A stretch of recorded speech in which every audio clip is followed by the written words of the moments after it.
मुजफ्फरपुर में बेकाबू होता कोरोना, बाजार से गायब हुए ऑक्सीमीटर, मरीज के परिजन भटकने को मजबूर।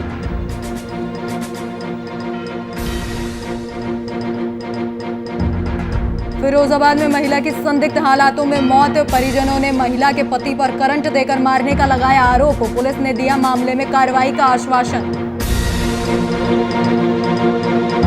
और सहरसा में बदमाशों का आतंक जारी, 6 अज्ञात बदमाशों ने घर में की लूटपाट, नकदी समेत कई सामान पर किया हाथ साफ।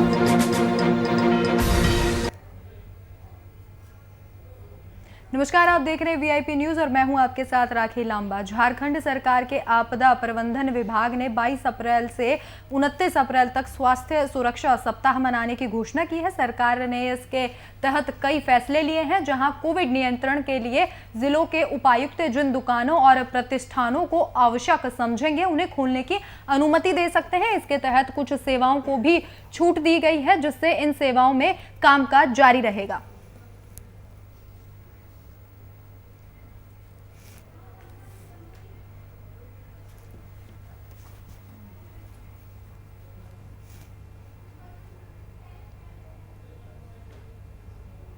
जिला विधिक संघ जमुई का चुनाव संपन्न हुआ, जहां जिला विधिक संघ जमुई के निर्वाची अधिकारी सज्जन सिंह कुमार ने बताया कि अध्यक्ष और महासचिव सहित कुल 32 पद के लिए 51 उम्मीदवारों ने इस चुनावी मैदान में भाग लिया था। वहीं 765 अधिवक्ता मतदाताओं में से 761 मतदाताओं ने अपने वोट का प्रयोग किया, जिसके बाद अश्वनी यादव अध्यक्ष और महासचिव पद पर विपिन सिन्हा निर्वाचित हुए।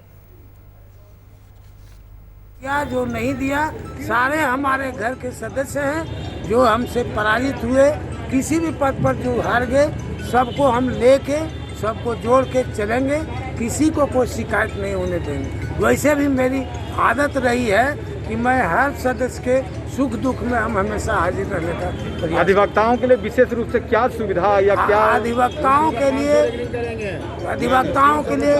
विकास हमने पहला तो लाइब्रेरी की जो स्थिति है, लॉयर के लिए रिच लाइब्रेरी बहुत जरूरी है। हम बहुत खुशी महसूस कर रहा हूँ, हमको यहाँ के लोगों ने हमको भारी मतों से जिताया है और आज मेरा ये 6ठा बार जीत है महासचिव पद पर।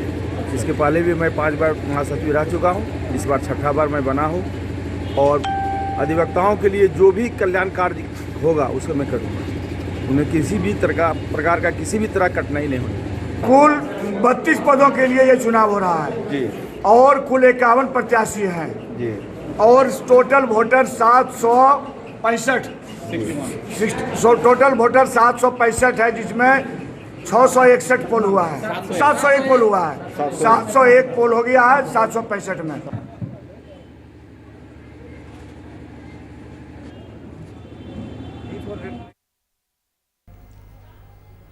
झांसी के विकास भवन सभागार में डीएम आंध्रा वामसी की अध्यक्षता में कोविड-19 कोर ग्रुप की बैठक संपन्न हुई, जिसमें बताया गया कि जनपद में कोरोना संक्रमण तेजी से बढ़ रहा है, पेशेंट की संख्या भी तेजी से बढ़ रही है।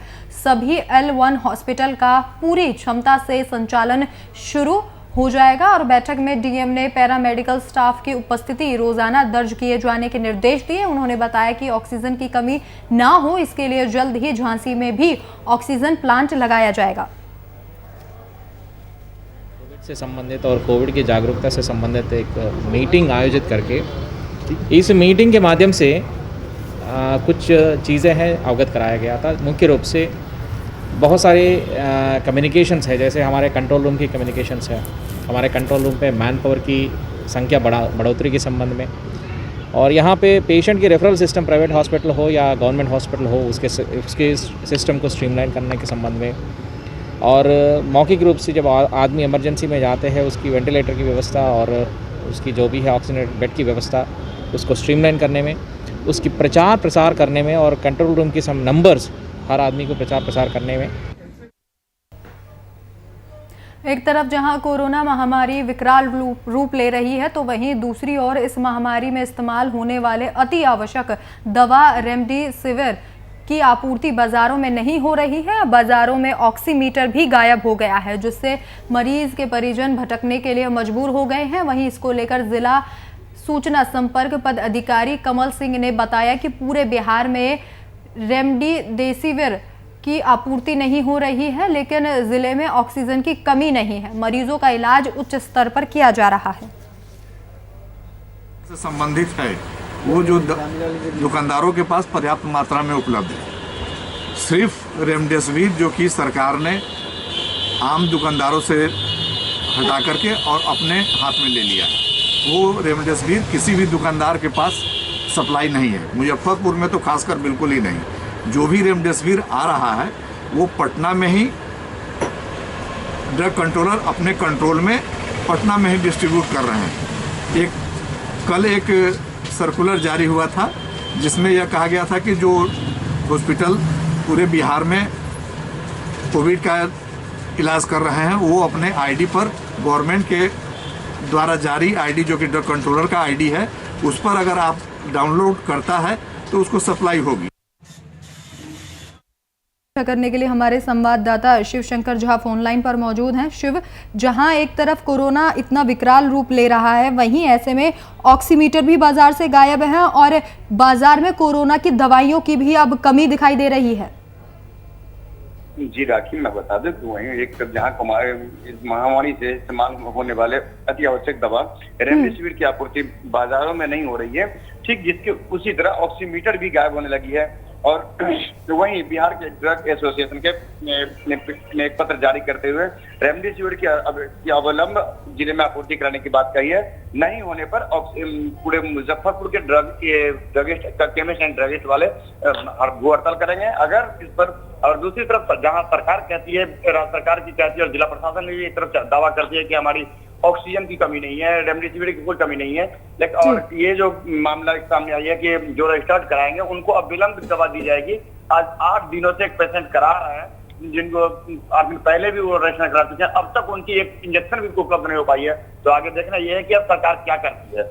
जी शिव, जिस तरीके से सरकार और प्रशासन के द्वारा लगातार यही कहा जा रहा है कि ऑक्सीजन को लेकर कोई कमी नहीं है जिले में और लगातार मरीजों तक ऑक्सीजन पहुंचाया जा रहा है, लेकिन तमाम जगहों से ऐसी तस्वीरें सामने आ रही है जहां मरीज अपना खुद का ऑक्सीजन सिलेंडर लेकर अस्पताल पहुंच रहे हैं।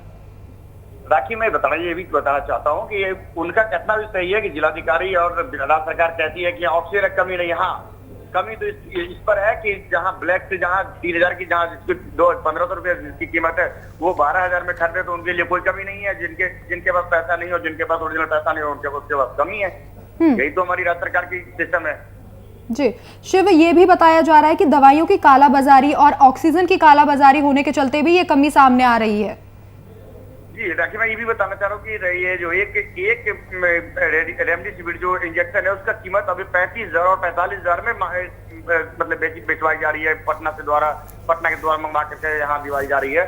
और अगर जनरली बात करें तो जनरली कहीं भी ये उपलब्ध नहीं दी जा रही है। और ऑक्सीजन 6 लीटर वाली ऑक्सीजन की कीमत 15,000 12,000 रुपए बेची जाती है। जी शिव, तमाम जानकारी के लिए आपका शुक्रिया।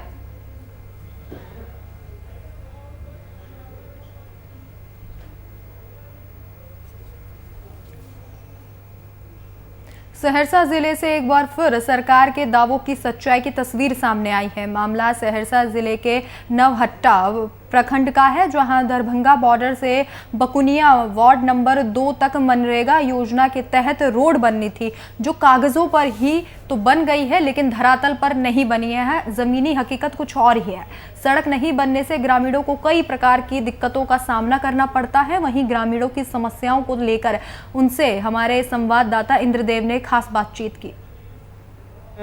सहरसा जिला के बकुनिया पंचायत के वार्ड नंबर 1 में, और यहाँ योजना का बिल तो पास हो गया है लेकिन शहर जमीन पे थोड़ा सा भी काम नहीं हुआ है। और आइए यहाँ के जनता से जानने की कोशिश करेंगे। इन लोगों ने पुरजोर विरोध भी किया लेकिन कहीं से इनका कोई रिप्लाई नहीं आया। और आइए हम जानने का कोशिश करेंगे कि जो कितना की योजना थी, क्या परेशानी थी और क्यों नहीं बन पाई है ये रोड। क्या नाम है आपका? सर, मेरा नाम रंजीत प्रसाद यादव है। अच्छा जी, मैं बकुनिया पंचायत से बकुनिया गांव से ये हूँ। बकुनिया मेरा घर है। ये जो योजना आप देख रहे हैं ना सर, ये दरभंगा सीमा से बकुनिया घर तक का योजना था, जो टोटल अमाउंट जो 2 पार्ट में डिवाइड है और दोनों जो है ना 15-15 लाख का सर ये योजना है। हम लोगों ने जब मुखिया जी से पूछा, क्योंकि ये जो बांध है सिर्फ एक बांध नहीं, हम 5-10 गाँव का जो है ना इस पर पूरा टिका हुआ है, इसलिए टिका हुआ है सर, भविष्य टिका हुआ है क्योंकि कुल जनसंख्या कितनी होगी यहाँ की? एक पंचायत की जनसंख्या भैया कितना होगा? 8,000 टोटल जनसंख्या एक पंचायत का है, सिर्फ एक पंचायत की बात बता रहे हैं। और इस बांध से चूंकि पुला डिपेंड करता है तो इसलिए 5-7 गांव मतलब पंचायत मिला करके ये इन्होंने ये किया था, आंदोलन किया था। और ये बांध का मतलब ये उन्होंने बोला था कि बांध बनना चाहिए। फिर हम लोगों ने जब मुखिया जी से पूछा कि ये बांध क्यों रुक गया तो उन्होंने बोला कि ये काम शुरू हुआ था लेकिन किसी कारणवश ये योजना बंद कर दी गई है और ये इस पे काम स्टॉप कर दिया गया। जब हम लोगों ने इनके साइट पे जाकर के निकाला, इसमें टोटल जो है ना आपको 13,97,000 का बिल बना हुआ है। इन्होंने टोटल पेड अमाउंट, और टोटल अमाउंट जो है ना सर आपके सामने में रखा हुआ है 2 लाख जो है ना इनका पेड अमाउंट है। ये 2 पार्ट में है, जो मैं जो फर्स्ट पार्ट की बात बता रहा हूँ। और इसमें लिखा गया है सर कि देखिए दरभंगा सीमा से बकुनिया घाट तक में मिट्टी भराई, ये टोटल अमाउंट उठ चुका है। जो ये इसका पूरा विवरण यहाँ पे दिया गया है, ठीक है। फिर हम लोगों ने उनको ये जाकर के दिखाया भी कि सर ये काम हो चुका है और ये अमाउंट उठ चुका है। फिर उन्होंने आश्वासन दिया हम लोगों को कि हम इस पे काम कराएंगे, लेकिन अभी जो आप देख रहे हैं इस पे कुछ काम नहीं हुआ। ये सिर्फ एक योजना की बात बता रहा हूँ। हम लोगों ने जब निकाला पूरा डिटेल निकाला तो बहुत ऐसी सारी योजना है जो सिर्फ आपके कागज़ पे हुआ है, ज़मीनी स्तर पे एक वहाँ पे कुछ भी मिट्टी नहीं डाला गया है। अगर आप वो योजना के बारे में बताएंगे तो मैं आपको बता रहा हूँ कि वार्ड नंबर 2 में जो दुर्गी ये वार्ड नंबर 3 में शंकर साफी के घर से दिनेश साफी के घर तक में मिट्टी एवं ईट सोली, ये योजना जो है ना अभी भी सिर्फ कागजी स्तर पे हुआ है, ठीक है। जमीनी स्तर पे कुछ भी वहाँ पे एक मतलब मुट्ठी भर मतलब बालू या मिट्टी वहाँ पे नहीं गिरा गया है। मुखिया क्या नाम है? मुखिया जो है ना सुनीता देवी है, पति श्री सरन। क्या नाम है आपका? मेरा नाम रंजीत यादव है। जी बताइए, क्या नाम है आपका? अरुण कुमार। ये बॉर्डर से दरभंगा और सहरसा आने से आपको आने में परेशानी भी होती है? परेशानी बहुत बड़ा परेशानी है हम लोगों को। यही अगर रोड क्लियर हो जाए तो हम लोगों का मन चैन हो जाएगा। हम लोग अभी जो यातायात करते हैं ई नदी के कारण हम लोग को जो है रात को अगर कहीं कोई दिक्कत होता है तो केतपुर घाट एक साधन है जो अभी फिलहाल जब पानी कम है तो हम लोग आसानी से नदी पार भी कर जाते हैं हेल करके। लेकिन अब अगर यही पानी का रूप ले लेता है तो हम लोग को बड़ी मुश्किल हो जाता है। हम लोग एक प्रकार से जैसे जेल में कैद रहते हैं उसी तरह से हम लोग पैक हो जाते हैं। अच्छा, ये कितना की और कहाँ से कितना की योजना थी और कहाँ से कहाँ ये बकुनिया घाट से दरभंगा सीमा तक का 2 पार्ट में योजना किया गया था। उसमें हम लोग एक पार्ट का योजना को खोल करके देखे। पहले तो हम लोग देखे यहाँ आकर के काम रुका है, फिर मुखिया जी से बातचीत किए, उसके बाद जो है मुखिया जी से मिले, उसके बाद मुखिया जी का कहना हुआ जो कि ये योजना बंद कर दिया गया। उसके बाद भी आश्वासन दिया। अरुण कुमार। आप बताइए क्या कैसे ये हम लोग बहुत कठिन से रिक्वेस्ट करके मंत्री जी की कह करके डीडीसी साहब को सब मिल करके मंत्री जी दरभंगा सीमा से लेकर के और बकुनिया घाट तक एस्टीमेट बना, उसमें 2 पार्ट में किया गया। करने के बाद इसमें तो काम कुछ नहीं हुआ है और हम लोग अभी जो निकाले हैं उस पर सब जोड़ करके बताया गया है जो 24 लाख का निकासी इसमें हो चुका है। क्या नाम है? मेरा नाम सत्तन यादव हुआ, Bakuniya panchayat ward number 1। Ward number 1 में और भी योजना सारा है, उसमें जो लगभग सब जोड़ करके 55 लाख का लगभग गमन सिर्फ वार्ड नंबर 1 में ही हुआ है। सब कुछ पर फोकस देती है। और यहाँ देख रहे हैं नागरिकों का आरोप है कि जो ये योजना करीब 2 पार्ट में किया गया था, जो कि मुखिया का सिर्फ 10 लाख का ही योजना का टेंडर होती है और यहाँ प्रशासनिक के द्वारा ये लोगों के प्रयास के द्वारा 2 पार्ट में इस योजना को किया गया था, जिसमें जमीन पे कुछ तो नहीं है और 13 लाख की करीब पेमेंट भी हो चुकी है। और यहाँ आप वीडियो के माध्यम से देख सकते हैं कि जो एक टेलर मिट्टी भी नहीं गिराया गया है यहाँ पे।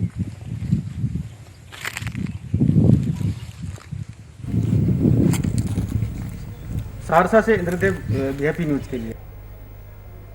शाहजहांपुर में राम नवमी के पर्व पर कोरोना का असर देखने को मिला। कोरोना काल में राम नवमी के पर्व पर मंदिरों में भीड़ नहीं दिखाई दे रही है। आपको बता दें कि राम नवमी के दिन बाबा विश्वनाथ मंदिर में हजारों की संख्या में श्रद्धालु आते थे, लेकिन कोरोना काल की गाइडलाइन के कारण सिर्फ 5 श्रद्धालुओं को ही दर्शन के लिए भेजा जा रहा है। वहीं दूसरी ओर श्रद्धालु भी मंदिरों में कम दिखाई दे रहे हैं। कोरोना संक्रमण तेजी से फैलने के चलते लोग घरों में ही पूजा अर्चना कर मां भगवती और भगवान श्री राम से कोरोना संक्रमण को खत्म करने की प्रार्थनाएं कर रहे हैं। पिछले साल लोगों का कहा देख सकते हैं, उसी हिसाब से भक्तगण आ रहे हैं। सैनिटाइजर का है रखा हुआ सीसी, उससे पहले हैंड वॉश कराएं फिर मंदिर में आएँ और बिना मास्क के एंट्री नहीं है मंदिर में। और ज़्यादा से ज़्यादा माता रानी का जितना भी हवन है इंसान अपने घर से ही मनाए। मंदिर में आने का ज़्यादा भीड़ लगाने की आवश्यकता नहीं है। माता रानी को घर से ही सब प्रसाद वगैरह अर्पण करें। देखिए, जैसे कि हम सब जानते हैं आज रामनवमी का एक पावन पर्व है, लेकिन जो स्थितियाँ हमारे देश में कोरोना वायरस को लेकर उत्पन्न हो गई हैं ये बहुत प्रतिकूल हैं और इसमें हम सब अब अपने इस पावन पर्व को, इसमें कन्याओं को भोज कराना होता है। प्रतीकात्मक रूप से ही भोज करा के आज नवरात्रि के इस पर्व को संपन्न किया और विशेष रूप से इस बात का ध्यान रखना है कि हम जहाँ भी जाएँ घर से बाहर तो मास्क को लगा कर जाएँ और ऐसी ही परिस्थिति में बाहर निकलें जब हमारा जाना ज़रूरी है। ट्रिपल मर्डर हत्याकांड में मृतक महिला के पिता के आवेदन पर सदर थाना में प्राथमिकी दर्ज हुआ, जहां पति, ससुर, नंदोसी सहित 6 लोगों को हिरासत में ले लिया गया है। वहीं थाना प्रभारी राम अवतार राम ने बताया कि मृतक महिला के पिता के आवेदन पर 4 लोगों के खिलाफ प्राथमिकी दर्ज की गई और उन्हें गिरफ्तार कर लिया है। फिलहाल पुलिस पूछताछ कर रही है। आपको बता दें कि गढ़वा के जाटा गांव में महिला समेत उसके 2 बच्चों की कुल्हाड़ी से काटकर हत्या कर दी गई थी, जिसको लेकर इलाके में सनसनी का माहौल है। सर, मेरा घर तो मुरमा खुर्द है, मेरा रिलेशन में साड़ू है मेरा। लेकिन हम लोग के गांव तरफ से इस तरह से का नहीं होता है। गांव हम लोग के सहयोग करता है बहुत। मेरा तो विचार है कि लोग पूरा गाँव छोड़ के भाग जाए। क्या करेंगे, इस गाँव में रहेंगे तो इन लोग की भी हत्या हो जाएगी। क्या मामला सुनने में आपको? हम तो डायरेक्ट अभी आए हैं, सुने कि हत्या हुआ है मेरा साढ़ू के यहाँ, उनका पुतों का और 2 नाती का। हमारे घर में मर्डर हुआ है सर, बहू को और 2 नाती को। टोटल कितना मौत हुआ है? जी सर, टोटल कितना मौत हुआ है? 3 आदमी का मौत हुआ है सर। क्यों मौत हुआ? मौत हुआ है सर, ये झगड़ा कुआं अति भरने का संबंध में था और बालू। झांसी के मऊरानीपुर में रिश्तों को शर्मसार कर देने वाली घटना सामने आई है, जहां एक महिला ने अपने ही नंदोई पर कई गंभीर आरोप लगाए हैं। महिला के मुताबिक नंदोई ने उसके साथ मारपीट कर दुष्कर्म किया और उसका वीडियो बनाकर उसे ब्लैकमेल करता रहा, जिसके बाद पीड़िता ने कोतवाली प्रभारी को प्रार्थना पत्र देकर कार्रवाई की मांग की है। मणिपुर में रह रही थी, कमरा किराए से लेती, अपने बच्चों को पढ़ा रही थी। मेरे पति बड़ी मातन के पास में जो पुरानी मऊ, वहाँ पर रह रही थी, अपने बच्चों को पढ़ा रही थी। मेरा नंदोई गया घनश्याम, उसने मेरी मारपीट की, मेरे साथ बलात्कार किया और मेरी वीडियो बना ली और मुझको डराता धमकाता रहा कि किसी से कहोगी तो आपकी वीडियो वायरल कर देंगे। तो मैंने डर के मारे किसी से नहीं कहा। ये ऐसा हमारे साथ 2 महीने करता रहा और इसने जो मेरे पैसे थे 2 लाख वो निकलवा लिए। जब मैं पुलिस थाने में आई तो हमने यहाँ पर एप्लीकेशन दी, 3 बार दे चुके, किसी ने मेरी सुनवाई नहीं की और वो मुझको गाली देता है फोन लगा के कि तू क्या कर लेगी। मैंने तो पुलिस को खरीद रखा है। सर, ये बताइए हमको न्याय मिलेगा कि नहीं मिलेगा? हम अभी आप कहाँ आए? अभी तो हम मऊरानीपुर थाने में आए सर।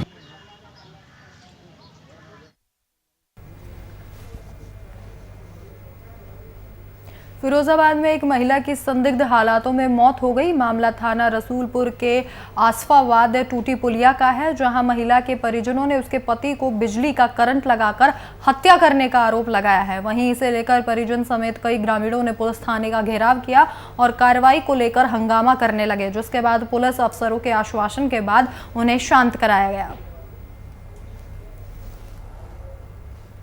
किसी औरत के चक्कर में मार दिया है।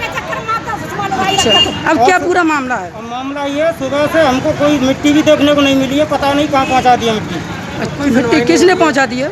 ये पुलिस वालों ने या किसी ने पहुँचा दी, हमको लोगों को पता ही नहीं है। हम लोग यहाँ तो आए, हमें कोई भी कुछ भी नहीं मिला, कोई सुनवाई नहीं हो रही। हम सुबह से बैठे हैं। यहाँ पर सुबह से बैठे हुए कोई सुनवाई नहीं हो रही है। अच्छा, थाना इंचार्ज ने क्या आश्वासन दिया? कोई बात ही नहीं हो रही है हमारी। ये कह रहे बाहर चलो, आप बाहर चलो, कोई सुनवाई नहीं हो रही है।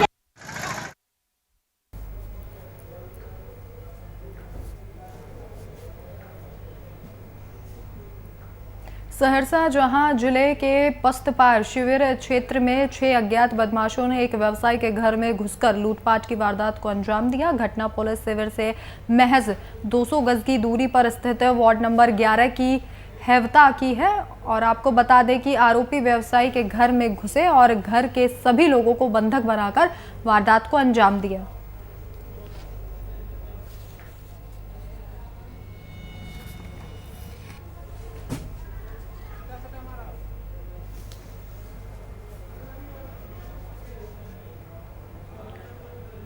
इन दिनों मधुबनी जिले में अपराधियों का मनोबल चरम सीमा पर है। आए दिन यहां दिल दहला देने वाली घटनाओं को अपराधी अंजाम दे रहे हैं। ताज़ा मामला बासोपट्टी थाना क्षेत्र के खिरहर पंचायत का है, जहां देर रात धरोहर नाथ मंदिर के 2 साधुओं की गांव भगवानपुर में बदमाशों ने गला रेतकर निर्मम तरीके से हत्या कर दी। वहीं मौके पर पहुंची पुलिस जांच में जुटी हुई है।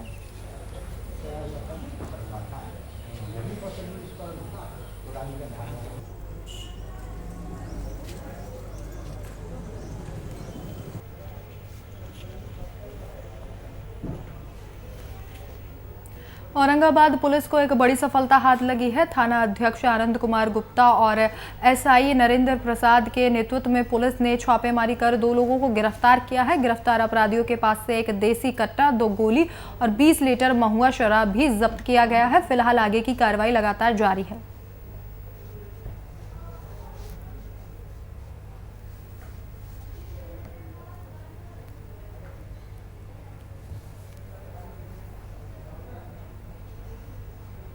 वहीं जौनपुर से दिल दहला देने वाली घटना सामने आई, जहां बरसठी थाना क्षेत्र के शेखनपुर गांव में संदिग्ध परिस्थितियों में वृद्ध दंपत्ति की बंद कमरे में जलने से मौत हो गई। मौके पर पहुंची पुलिस ने शव को कब्जे में ले लिया है और आगे की कार्रवाई में जुट गई है।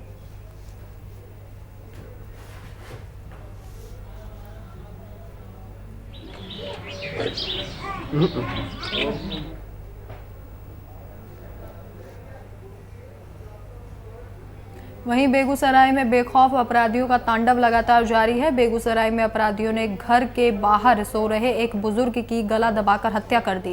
इस हत्या के बाद इलाके में सनसनी फैल गई। घटना सिंघोल थाना क्षेत्र की है, जहां मृतक की पहचान कमरुद्दीनपुर निवासी वाल्मीकि रजक के रूप में हुई है। फिलहाल सिंघोल थाने की पुलिस ने घटनास्थल पर पहुंचकर शव को अपने कब्जे में लेते हुए पोस्टमार्टम के लिए भेज दिया है। सूचना मिली कि एक आदमी की मतलब गला में फंसरी लगाकर हत्या कर दिया है दरवाजे पर। उसी में लोग आए, देखने से प्रतीत होता है कि गला में रस्सी लगाकर हत्या किया है। तो क्या सर, क्या आशंका अब लग रहा है? पहले प्रथम दृष्टया की हत्या हुई है या हत्या जैसा लग रहा है? हत्या जैसा प्रतीत हो रहा है। क्या नाम था मृतक का सर? वाल्मीकि। रात में हमको घर पर मम्मी बुलाने गया, हम देखने आए तो मरल नहीं, कोई नहीं सुनी। कोई दुश्मनी भी थी? नहीं, दुश्मनी हमको अपन कोई मालूम नहीं। क्या करते थे ये? मजदूरी करता था। क्या नाम था? वाल्मीकि रजक। दुमका फूलो झानो मेडिकल कॉलेज में अस्पताल कर्मियों की कमी हो गई है। एक तरफ कई कर्मी कोरोना संक्रमित हो चुके हैं, तो वहीं दूसरी ओर मरीजों की संख्या में बढ़ोतरी हुई है, जिसको लेकर मेडिकल कॉलेज अस्पताल में दिक्कतों का सामना करना पड़ रहा है। अब देखना यही होगा कि अस्पताल मैनेजमेंट द्वारा कर्मी की समस्या का समाधान कब तक हो पाता है। ज़्यादा कमी है, स्टाफ भी कम है, उसके बावजूद बहुत सा स्टाफ कोविड पॉजिटिव हो गए हैं, कुछ लोग बीमार है, उससे क्राइसिस और बढ़ गई है। कितने स्टाफ हैं सर अभी आपके कोविड पॉजिटिव? 10 के लगभग। डीएमसीएच के 10 स्टाफ कोविड पॉजिटिव हैं लगभग। हो सकता है कुछ ज्यादा भी हो जाए।